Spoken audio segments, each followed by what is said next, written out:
हिमाचल प्रदेश मंडी जिल्ह्यातील सियाटी नावाच्या एका छोट्याशा गावात पहाटेच्या त्यावेळेला जेव्हा सगळं गाव गाढ झोपेमध्ये होतं तेव्हा कुत्रा एक जागा होता. तो केवळ जागा नव्हता तर जो जोरात भुंकत होता. सारखं सतत अन्न थांबता.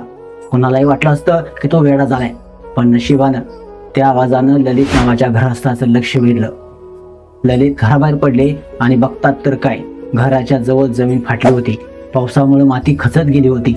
त्यांनी क्षणाचाही विलंब न करता कुटुंबाला बाहेर काढलं आणि गावात धावत जाऊन एक एक दरवाजा ठोठावू लागले. बाहेर या जीवावर भेटले. दुसरीकडे 70 वर्षाची धनदेवजी वय असूनही आवाज ओळखून उठले. हातात लाठी घेतली आणि तेही गावात धावत सुटले. गावात एक और कुत्रा भुंकत होता, दुसरीकडे ललित आणि तिसरीकडे धनदेवजी. तिघही जीव वाचवायला झटत होते. गावात एकच गोंधळ उडाला. बायका कंबळात, मुलं झोपेत, वृद्ध लोक हालचाल करू शकत नव्हते. पण शेवटी जीव वाचवणं हे खूप महत्वाचं होतं. सगळे बाहेर आले आणि काही वेळातच 10 घरे मातीखाली गेली.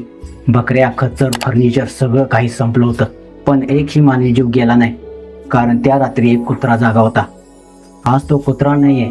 कोणी म्हणतं तो मलब्यात गेला, तर कोणी म्हणतं तो देवदूत बनून आला होता. भैरवनाथांचा अवतार होता. काम पूर्ण झालं आणि तो आता परत गेला. ही घटना त्या प्रत्येकासाठी जो कुत्रा या शब्दाचा अपमान करतो.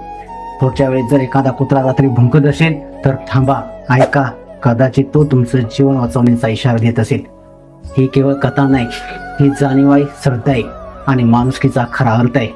आपण ही गोष्ट नक्की जास्तीत जास्त शेअर केली पाहिजे, कारण ही प्रेरणा कुणाचंही जीवन मिळवू शकते.